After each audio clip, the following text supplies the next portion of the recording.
মানে যদি এমন হতো যে বেনামাজির জানাজা হয় না, আমার মনে হয় নামাজের সংখ্যা বাড়তো। যদি এমন হতো বেনামাজির সাথে কেউ মেয়ে বিয়ে দিবে না, ছেলে বিয়ে দিবে না, আমার মনে হয় নামাজি বাড়তো।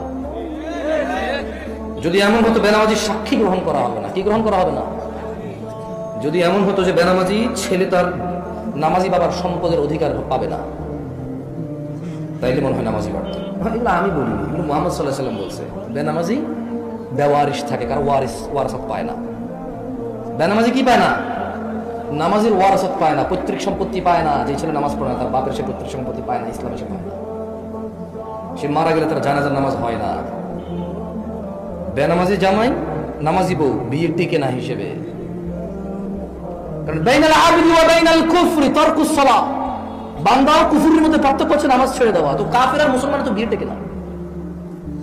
বাইনাল আবদি ওয়া বাইনাশ শিরকি ওয়াল কুফর তারকুস সালাহ, বান্দা শিরক আর কুফরের মধ্যে পার্থক্য হচ্ছে নামাজ